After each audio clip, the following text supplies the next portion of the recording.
a quick message before we get into this week's episode. For longtime listeners of the show, you know that Ian and I have been very reluctant to add sponsors and to add recommendations to our podcast. Our priority is to you, to the writers, and to the creators. And so we've held off to make sure that we can find partnerships that we feel good about and products that I can honestly recommend. And that's why I'm so excited to recommend this week's sponsor to you, Quillbot.com, Quillbot.com.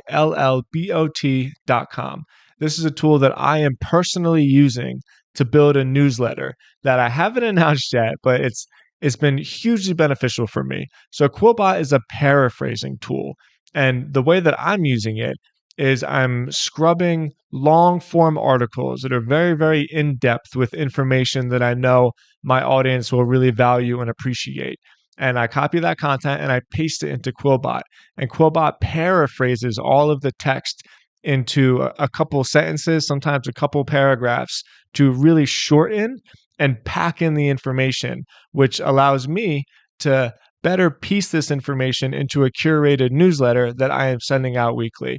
For people that listen, you know that I really, really believe in the newsletter space. We believe that newsletters are great businesses to start, and you should start one. If you want to get involved in online media and start creating a business for yourself, a newsletter is a great place to start.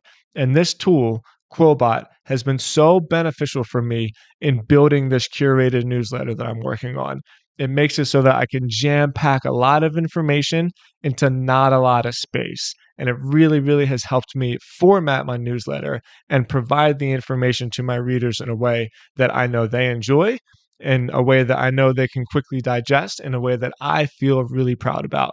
So once again, check out this week's sponsor, Quillbot.com, Quillbot.com. It's easy to sign up, and tell them that Tim sent you. All right, let's get on to the show.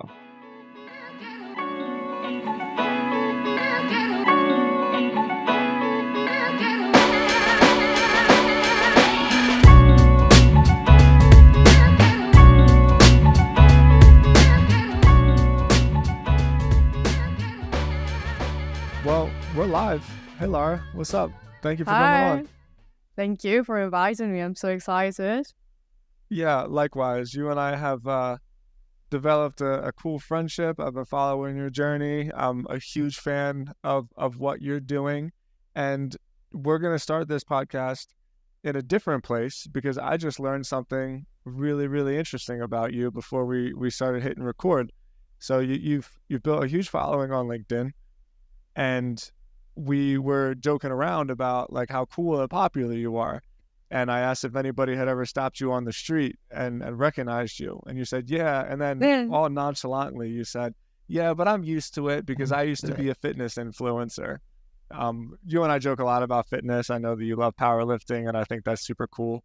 But I guess the question is, how do you transition from the Instagram selfie life to, let's call it more the LinkedIn personal branding life? Did you just decide one day that you wanted to switch, or did it just kind of happen?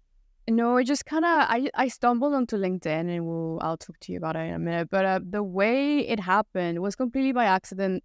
I'd actually ghosted my social media for 6 months because I was trying to figure out what I wanted from life. And I was getting really fed up of the the vanity from Instagram. Like you said, the selfie life is like you're being judged on how you look rather than, anything else. And people were like consistently commenting on my stuff like, oh, you're this, you're that, you look like this and that. And I was like, is that all I am to you? And it stressed me out, and I just got fed up with it. The community that I built out of love through fitness and powerlifting and empowerment, whatever that I did, it quickly turned sour as soon as I gained weight. And I learned my lesson there, where you can't just build something based on your looks. You have to build something else. And I wanted to be transcendent. I wanted to have a bigger legacy than just what I look like. So it came through a lot of self-reflection of like, what do I actually want from life? And it wasn't Instagram. I think that's really cool and honest that you can be vulnerable in that way. I've written a couple articles about this, where as I've personally embarked a little bit more on I know it's semantics, right? But when I think the phrase personal branding, I think a lot more along the lines of social media.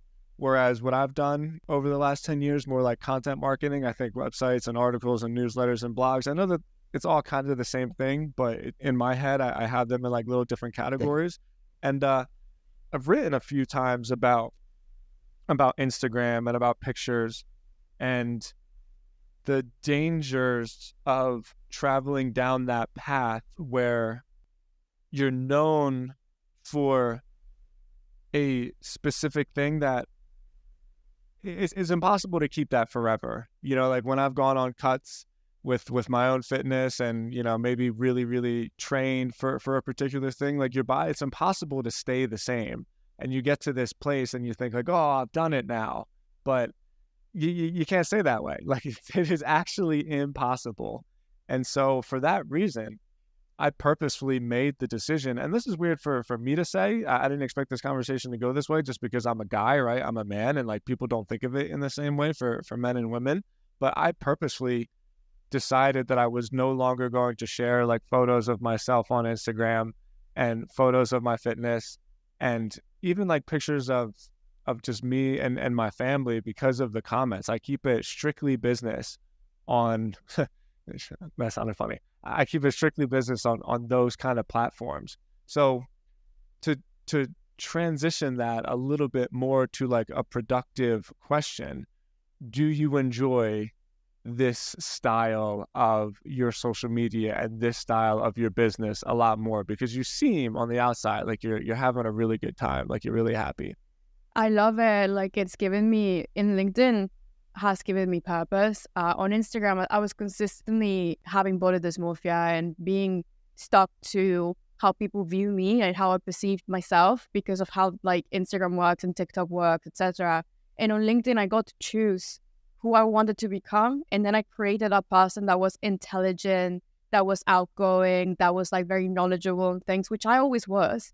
But I never got the chance to talk about it. On Instagram, every single time I tried to talk about anything else that wasn't fitness, people would hate it. And I hated being a box. Like people tried to put me in a box and I was like, no, I'm not a box. I don't want any labels. I don't want to be seen as a fitness influencer.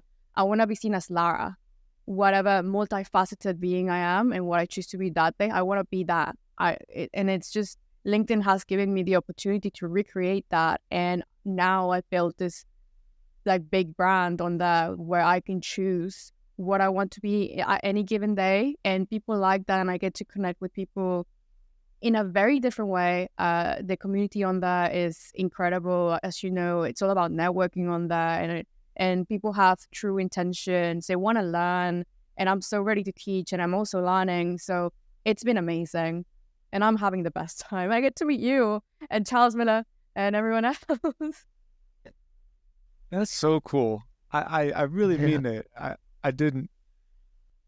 try to keep these episodes really pragmatic and teach people and give people the information that they're looking for. But I genuinely appreciate like you being vulnerable in that way because it's a real thing that I had to deal with. And one of the reasons why I stayed away from social media for so long. And now over the last 3 years, as I've just found my lane in it and figured out like who I'm talking to and the message that I'm trying to put out there, it's improves my life so much. It's bringing me so many opportunities. I mean, all the people on my podcast, I basically meet through Twitter and LinkedIn, yourself included. I feel like I have great relationships with people. So there's more to it. I've got to see the positive side of social media, basically. Where in my mind, it was all like, stay away. That's poison. There's nothing good in it for you. But there really is a flip side where there's been a lot of value in my life that I've gotten from it. So I really, really appreciate you sharing that. Thank you. All right, so let's get into it. How the hell did you build such a LinkedIn profile so fast? It's not just that you built a huge audience, you built a huge audience so fast. Like, I know this is the loaded question, you know, what's the hack? What's the secret? How did you do it? But seriously, like, how did you do that? I cared enough. I learned on Instagram. I really like that we spoke about this because now I can give context on this. I know how to build an audience. I built it on Instagram. I got my profile up to 50K on TikTok in like 40K on Instagram. So I know what it takes to not just build a following, but a community. And that's the slow route. Like I took my time, I networked my way onto like the top, I guess, instead of paying for followers, paying for likes, paying for comments. I didn't do that. I didn't do any of like the shortcuts that I've recently learned of. I took my time and I fostered relationships that have now been able to they're now scaling themselves. So it wasn't a hack. I did the very basic things that you probably see if you Google how to grow on Instagram or how to grow on LinkedIn. But I just added care. Like I cared enough to talk to people. I think that is such a good answer. Just can you elaborate on that? Because it was the first thing you said. You just said, I cared enough. What does that even mean? What does care look like when you're building a LinkedIn following? Yeah, so a lot of people online, they're trying to they're only there to either make money or to grow. So there's no personality. And in social media, that's what stands you out. The way you speak to people, you're connecting with others at scale. So if you're able to, take time and have a conversation with those people in your comment section where you're able to share experiences and stuff, that's what scales you the most. Not just in followers, but in emotional connection, which to me means the world because I've always wanted a community. Like I feel like my purpose in this world is to help others that were in my situation when I was like, I don't know, 15, 14, like I was bullied when I was younger. So I want to help. And the only way to do that is to create relationships at scale that trust me. So I do that through content where I get to, show my expertise in different things. I get to share my story, but I also interact with them. And I love it. I love meeting new people. I love it when someone comments that they've had a similar experience or that I've helped them. Like that's what drives me every single day. It's that. It's not the money, it's not the followers, it's not anything else. It's genuinely pursuing the purpose of helping others. We sound like we have a similar experience in that way where it's a difficult thing to quantify in that my first blog really gave me a purpose where most people know my story and I won't really go into it that much. But when I was at that point in my life, I'd wake up every day and I'd write in my blog and it gave me just something to focus on and something to think about. And it seems on the outside like, just, I don't know what the word is, like not that serious, like how could this be such a serious thing for you, waking up and sharing content and just interacting with strangers online? But it truly, truly was like a lifesaver for me. I've heard you share little pieces of your story before, and to whatever extent you're willing to go into it. When you mentioned that you had been in a dark place, or you mentioned that like you were bullied, I was picked on ruthlessly when I was a kid. Still till this day, I'm 37 now, and it's like one of those things where you go into sleep at night, and you're just like, why am I thinking about this right now? Right, like when you go to bed and all those ridiculous insecurities come in, and the person that I was able to turn myself into because of my brands and because of the stuff that I did, it was such a big, helpful turning point for me. So with that being some context, take that information however you will, but I'd love to hear how this journey has helped you find yourself in the way that you're explaining. Yeah, I mean, it's not to me. Everybody always like goes like, "Oh, you're so vulnerable," and I'm like, "No, I literally just overshare. Like my favorite hobby is oversharing, so whatever. Like I'm an open book." But like everyone, I guess every single entrepreneur I ever meet, they have been picked on for some reason. Like I haven't met a single successful entrepreneur that didn't have like a bad experience when they were younger. So I think it's completely normal to say like I was picked on. I was ruthlessly bullied when I was younger. So I always felt like the black sheep, the outcast, like I didn't belong, the outlier. And through time, I just had to make a world in my head where I belonged. And I found a lot of comfort in YouTube videos, social media. I was growing with the internet. So I was seeing Vine, YouTube, all of these influencers that came up. I saw all that happen. And in that, I found comfort on knowing that there were people like me somewhere in the world that could make me laugh and they wouldn't judge me. So a lot of my intense feeling of like community building is so I could replicate that and give that to someone that is looking for that like safety net, that someone that shares their same experiences. Because on the way in my world that I created, I saw someone that could help me. So I want to help others that, and I can share those experiences with them. And I do that right now. I've done it now where when I was growing my fitness account and I was sharing my stories with eating disorders. I was a fat kid at school. Then I lost weight. Then like I even lost more weight, and then I fell into an eating disorder. I got out of it, and I was broadcasting all of that live. Like I didn't hold back, because when I was going through all of that, I wished someone was saying what they were doing to heal, because everybody's highlighting their achievements and how they're doing positively, but no one ever speaks about the negative things that they're going through. So when you're Googling how to get help or how can I improve, there's like this very skewed information where it's like, oh, just try and get better, or just go to the gym or anything. But there's no like real connection on like, I felt like this and I did this and then that led me to that. So I've always sort of wanted to just be like, here's me, here's the reality, here's what I'm doing. I feel like shit today. I didn't want to wake up. Then I woke up the next day. I literally shouted at myself in the mirror, and then I got my shit together. And I wanted that so bad. And I've done it on Instagram, and now I'm doing it on LinkedIn, where I went from unemployed to business to influencing on LinkedIn to big community to being in this podcast to being friends with people that I once idolized. And all of that was, I was able to do all that simply because I tried enough and I was honest and I remained authentic to my values.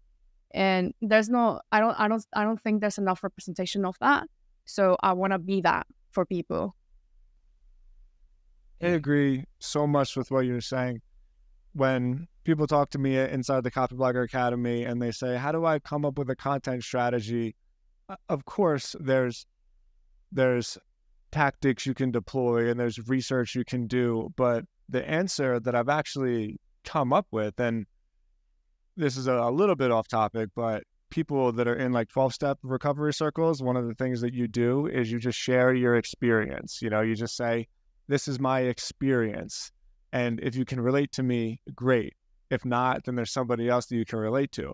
And so I always say, don't give advice, just share your experience, because there's no arguing with experience. Like, you can't say this is right or this is wrong, or like, oh, that's so stupid, how could you say that? It's just like, what do you want me to do? This is just what I experienced and I'm sharing it with you.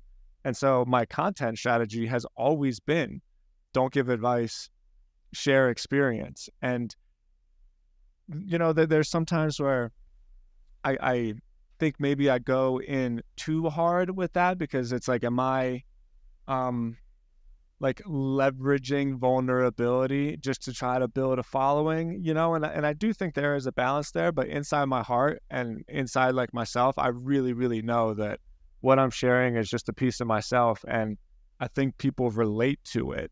And I think relatability is this kind of secret, untapped idea that people forget simply because they're trying so hard to be a thing, to like represent themselves in a certain way. And I haven't found a way to turn that into something where I can really explain it to people like, no, just do it in this way, because everybody has their own authentic selves that they just need to figure out how to share. But how did you figure out how to do that? Like, you mentioned oversharing. Was it really that simple? Like, you just said, fuck it, I'm not going to hide myself anymore, I'm just going to overshare? Or is this a little bit of a refined approach that you've harnessed and figured out how to use? This is so interesting, because the more time I spend talking to people, the more they highlight vulnerability and authenticity. And to me, like, I never thought of it as part of like a content strategy or anything. I was never like, be more authentic, be more vulnerable. I was always just being myself. And the reason for this is, it's so funny, because I'm delusional as fuck. Like, since I was probably 5, I just thought that I was the superstar in my own movie. I was always a celebrity. I literally pretended that there were cameras looking at me, like filming everything I was doing. So in my world, I've been a celebrity for about 25 years. Everybody's like looking at what I'm doing. I'm just like in my head, I'm talking in a podcast consistently. So, and that's all because I just told myself one day you're going to be that, and I ended up doing so. So it was more about how I wished someone spoke to me, and I just spoke like that. I don't like holding back. I don't know why naturally I am able to do that. I just don't feel the need to lie about what I've gone through, because again, I wish someone told me what they went through, and therefore I'd be able to connect with them and sort of like see what I could take from their experience onto mine. It was basically that for me. It wasn't like me making an active effort to be authentic. In actual truth, like my mom actually always says, like, stop sharing all of that, and I'm like, but why? And I just can't stop myself from doing it. And some people like it, some people don't like it, and I definitely think that there's a time and a place to do so. I don't share it all on LinkedIn just because my brand on LinkedIn will defer to my brand on Twitter, will defer to my brand on Threads, will defer to my brand on Instagram, just because of the nature of each platform. Like on LinkedIn, people aren't there completely to look at my story. They want like actionability and like education and like stuff that can help them. And then if they like me enough, they can go to a podcast that I've done and then like listen to my whole story, or like in the comment section. So I've been able to do that really well, I think, where I've been able to like segment parts of me to leverage the platforms individually so I could have the most success. And a lot of people do that wrong. They think that their personal brand, it's a personal diary, which is not. And that's why a lot of people fail at branding, and they can come across as like oversharing or just not doing it right because they start treating content like, you know, a daily notebook. But it's not. It's like there's like a slight strategy to it. You articulated that, and you said what I was trying to say and couldn't figure out how to say. Like, it's not a diary. You are using your experience, but what I'm trying to do is use experience to give people insight as to what worked for me or what didn't work for me, as opposed to like, oh, I'm really feeling like shit today. Somebody send me a DM so we can talk about it. So I think you articulated that very well. I want to move on to how you mentioned different platforms. This is something that I just find really, really fascinating because there's so many of them, and I have no intention on posting on all of them. There's just one, I don't want to do it. That doesn't sound like any fun. And two, I don't think it's very good advice. I don't think it's like a thing that would help you grow in whatever way that you're trying to grow. Twitter was, in my view, the funnest social media platform that like there ever was. I used to have so much fun on Twitter. I still do to an extent. It's changed a lot since Elon.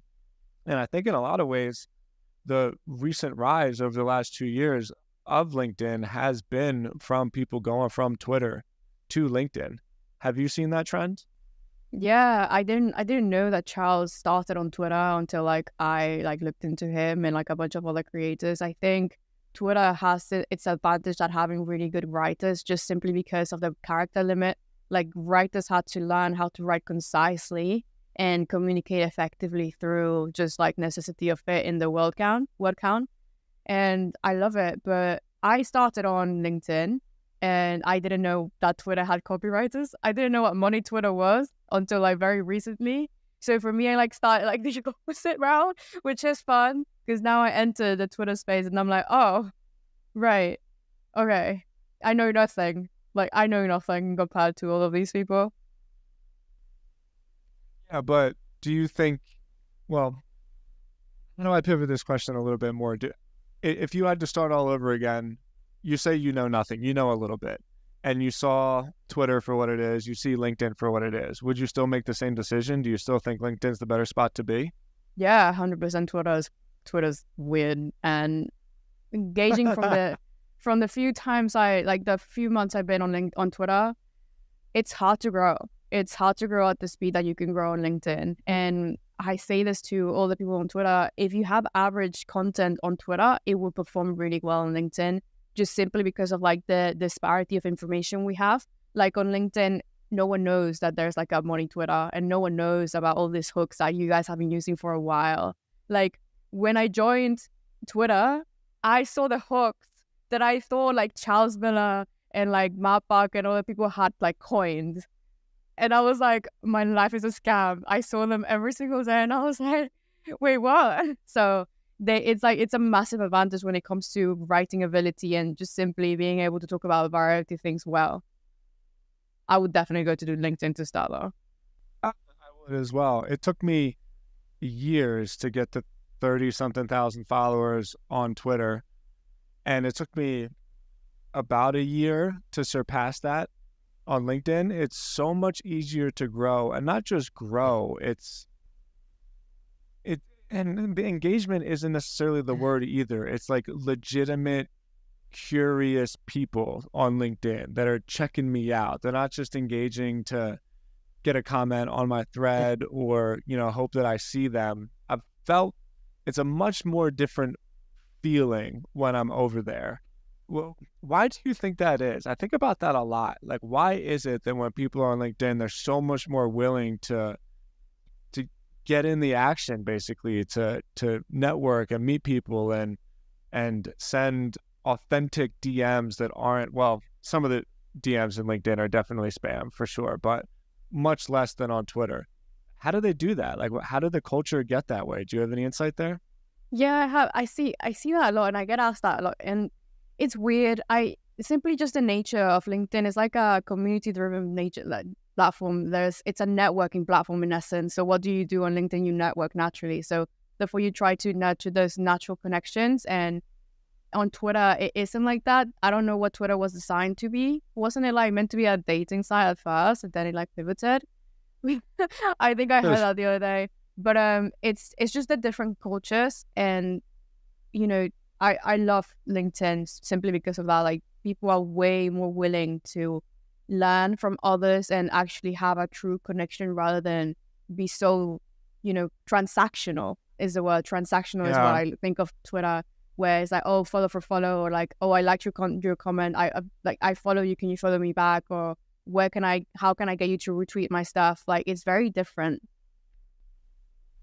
And it's not just transactional. There's like a really specific type of personality on Twitter that, I mean, we don't need to get into that, but it's mostly like a much more psychographic limitation of the people that like to interact on Twitter. Whereas on LinkedIn, it's more global, I think, a lot more global. I mean, there's people from all over the world that are just really legit, have actual faces on their profile pictures instead of, I don't know, some like NFT or some weird propaganda picture that's supposed to make me hate something for some reason. So that's been really cool for me. I mean, the amount of people and networking I've gotten from the UK since I started LinkedIn has been really, really massive. I've met people from Southeast Asia now. Like I'm finding a wave of people from Vietnam, from Indonesia, from Singapore. That's really cool. Like there's people all over the world that are getting into LinkedIn and are being a real part of it. And I think that's so fun and like so exciting. Yeah, I definitely agree. LinkedIn is so cool. I've met so many people. There's a big UK community, which is really interesting. Yeah. But when it comes to platforms, I just look at them and how they are, like what are they designed for, like how can you make the best out of them. That's why on Twitter I'm just there, like I'm just interested. I'm not there to make money. I don't know, I think people that just kind of tend to judge quicker than on LinkedIn. Like on LinkedIn, everybody's like kind of trying to do something and grow, and there's like a lot of founders that are building in public. And on Twitter, like the nature is just trolling and memes and, you're doing that. And that's fine because that's its nature, just as long as you are prepared for that. I'm not prepared for it, so therefore I'm not posting as much as I should or like as many things as I should because I don't want to get trolled. But on LinkedIn, it's just very much, how can I help you? How can I help you grow? What are you doing? What are you up to? Is this, Yeah. I think about it a lot. And I hope people listening take that advice seriously, because the value I've gotten from LinkedIn has been 5 times more than the value I've gotten anywhere else. All right, let's talk about you and what you got going on. You just launched your cohort. It's called literally LinkedIn, which I think is the best freaking name I've ever heard. And I'm not saying that to poke fun of you. I really mean it. It's so memorable. I'm never gonna forget it. It's such a great name. The floor is yours. Tell us about your cohort. Why did you start to why did you launch it? What are you trying to do? Who are you trying to help? Why are you doing it? I want to learn all about it. It's so funny that everybody likes the name, and I was up to like 5 hours before launch, and I didn't have a website name. The name, like, it's been a course, like a nameless course for like a really long time, because I didn't know what to name it. If I went like personal branding cohort, that's too long. If I went LinkedIn personal branding cohort, that's too long. LinkedIn Unleashed, it's not what I'm going for. And then my newsletter is called That's Literally It. So I was like, okay, yeah, I'm gonna look for the I'm gonna go on Namecheap and try and find if it's available. And it was like $10 for the URL. So I was like, fuck it, I'm gonna buy it. I don't care. Great. I didn't have any other choice. I was like, I need to name this thing. So it was that. And I guess the cohort is a 7-week long program. I guess I'm going to be running it now for a while. 7 different modules, 7 weeks of like masterclass with expert entrepreneurs. And I'm going to teach everyone everything I've learned in my last 15 months of LinkedIn, of how I got from 0 to like 87K in that amount of time. Because I grew up watching, like, buying courses. I probably spent about over $10,000 on courses throughout my life. Social media marketing courses, marketing courses. I've obviously went to university as well, studied marketing. So all my life I spent being self-educated and also at university. So I've always wanted to fill the gap that I've always had when it came to courses. And that was how to find your it factor. Everybody is trying to build a personal brand based on copywriting and content, and trying to focus on the virality hacks and the algorithm hacks and how can I do this to go viral. And they forget the main essential component to marketing, and that is psychology. Every good marketer is great at psychology, and that course is like more focused on that, like how to actually write content that works, but how to persuade and how to influence and how to use charisma and all of those things that no one talks about. And that helped me build this brand out of nowhere. A guy named Ramit Sethi, who I've been following for years and years and years, and he says he has a very similar message. And he's not even like a marketer; he's a finance guy. But every once in a while, he shares why his emails and his writing is so successful. And he's like, "Look, I focus on the psychology of why people make decisions," and I agree totally. Especially, you said something interesting right there, which I want to like double click on. You said your it factor. That's another thing I think about a lot. And especially since I've started investing, and there's a lot of different opportunities now, and a lot of times new products come around, and there's in almost every case, a product is similar to another product out there, and they're all trying to differentiate themselves through some kind of it factor, some kind of special thing that they do that nobody else does. And it's a riddle that I'm having a hard time wrapping my head around, because in some cases I see the it factor just kind of happens. In some cases I see the it factor is like very clearly manufactured and very intentional. So without giving away too much of your cohort, how do you even start there? Like, how do you find a thing that makes you unique? Yeah, actually, I'll give it away, because I'm still like even thinking about it properly. And it's just, I was thinking about this when I was building the cohort, like, how can I scale my sort of like journey? How can I teach exactly this? And I was like, it's impossible, because my journey is mine. The reasons why people like me aren't going to be the reasons why people like anyone else. Like, people like me for X, Y, and Z. They like you for ABC. Like, it's different.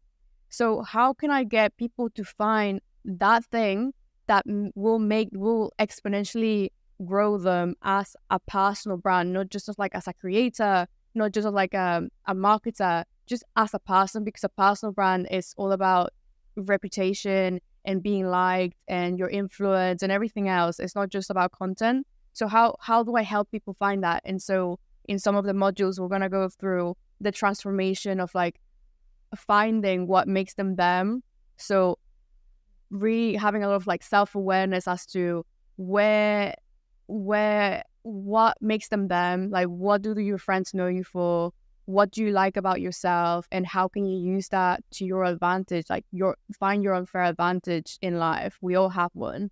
Mine was marketing, because my parents literally drip my dad always made me intern at marketing places since I was 15, because he knew that it was going to be a great thing. So that was my unfair advantage, because it comes naturally to me.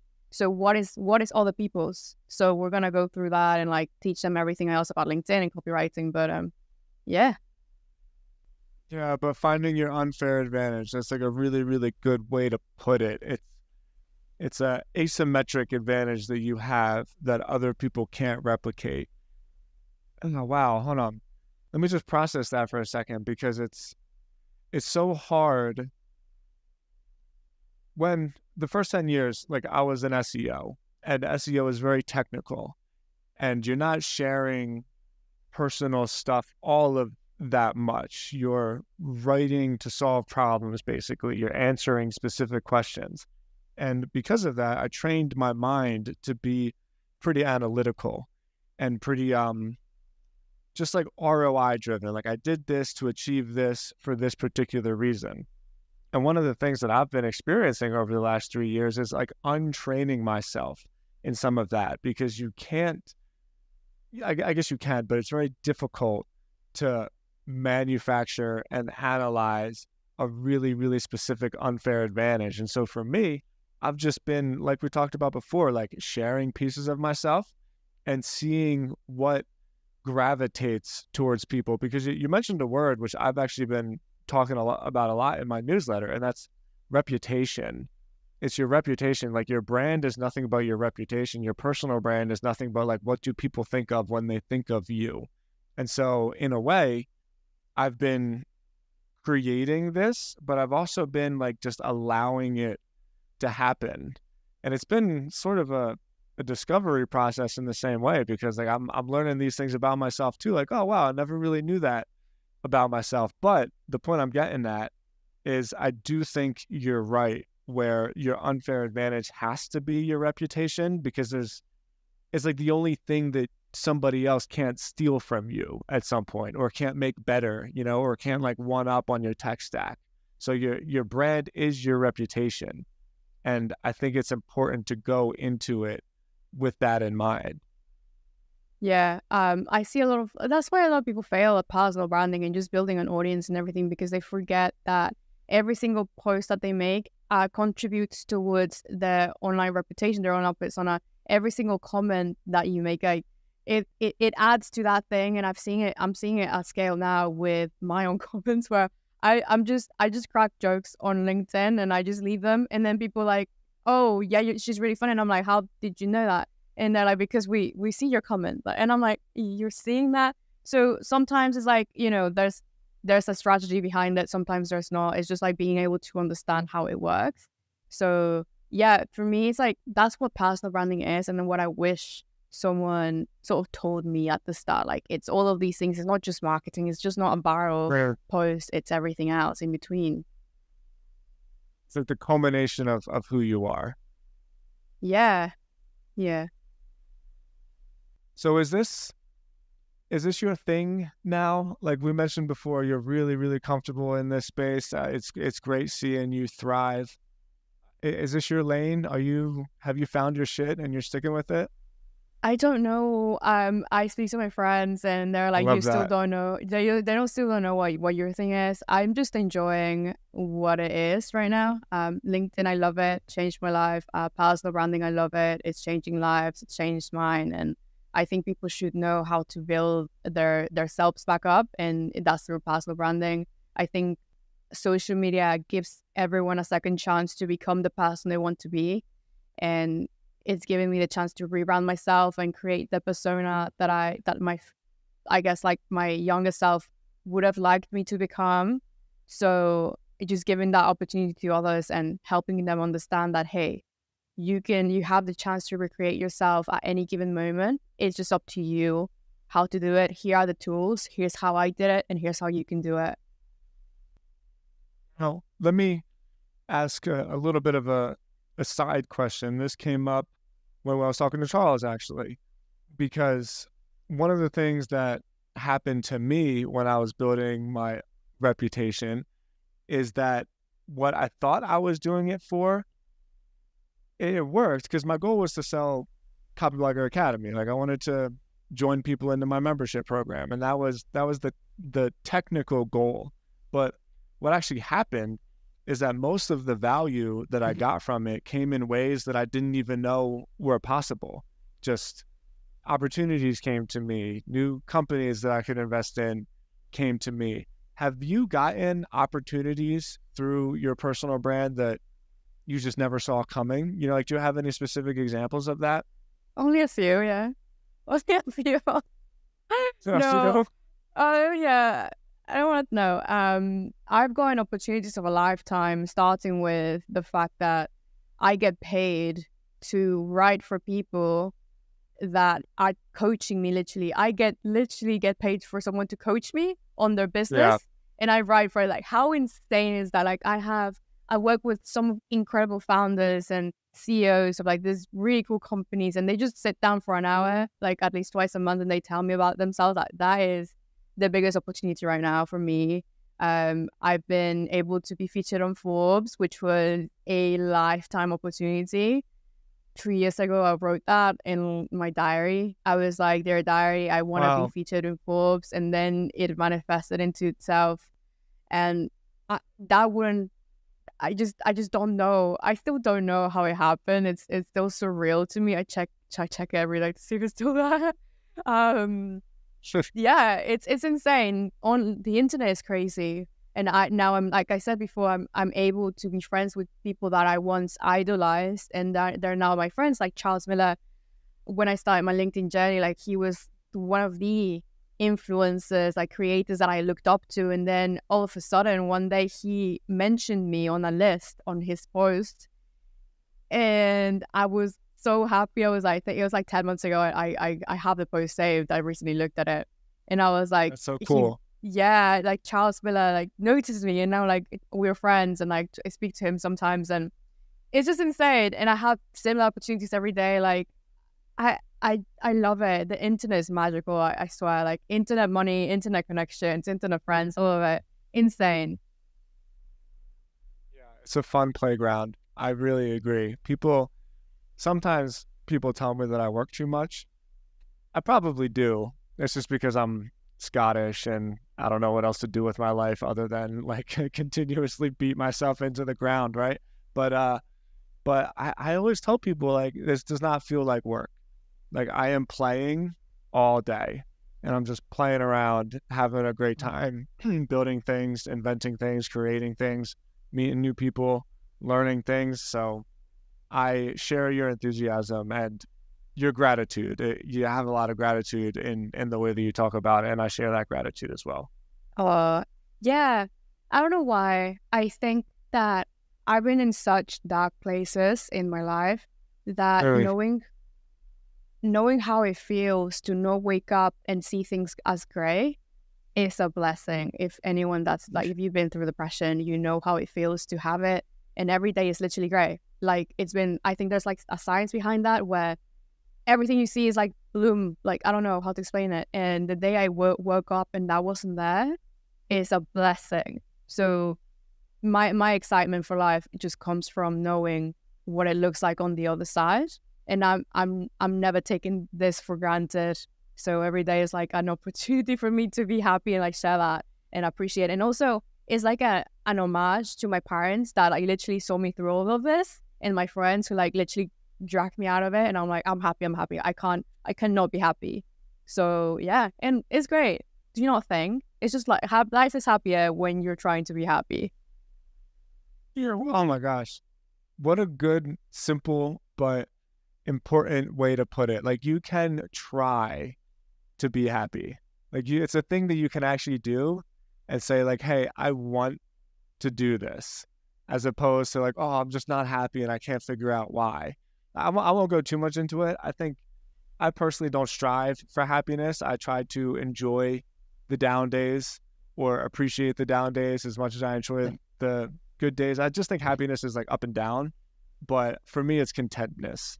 I try to strive for contentness. Like, I actually can be content in my life and be intentional about that, even on days where I'm sad and even on days when I'm happy. Like, the contentedness that I'm going for is the level playing field, and like the happiness is sort of the wave with the peaks and valleys. So that's a great message. All right, we'll wrap up with our closing tradition. What is the end point for all of this, or the dream that you have that you hardly tell people about? When you put your head down at night and you think of like, oh, where could this possibly go one day? What is it that you think of? Mm-hmm. I want to be that person that my younger self didn't have, like that inspiration. I see people like Cody Sanchez and stuff, and being a powerful woman that I'm able to inspire other women to be themselves. When I was younger, I found it really hard to find someone to relate to that was like a girl with my same skin color, that was Mexican, that had been through my same struggles. I want to be that. So everything I do is just like grow so big and have like my message be heard by all of those girls in like different countries, like Mexico, and for those girls that are struggling to be able like be like, she's gone through what I'm going through right now, and she's seen the other side. I can do it too. That is my main purpose. Like, that's always been my purpose, to like, honor that little girl that once felt lost and alone in this world. Like, no, it's fine, and you can do it. Like, here, let me take your hand. That is everything to me. Powerful. If I could do it, you can do it too. Yeah. Fuck yeah. Hell yeah. Man, I enjoyed this so much. Excuse me. I enjoyed this so much, Lara. You're just gonna crush it. Like, you really, really, we were talking about that it factor, whatever it is. I don't know why some people have it, some people don't have it. You definitely have it. If you were like a stock I could invest in, I'd go all in on whatever it is that you're building. Like, you're building something really, really great. Congratulations. I'm very happy for you. I'm thrilled to see you doing so well. Okay. So where do we find you? It's just your name on LinkedIn, literally linkedin.com. Once again, the best brand I think I've ever heard in my life. Anything else that you want to share before we sign off? No, laraacostar everywhere. I chat shit on Twitter. I am very professional on LinkedIn. I don't know what I'm doing on Instagram. YouTube one day. I don't know when I'm gonna do that. And yeah, and last was like, people obsess a lot with authenticity and finding authenticity and being authentic.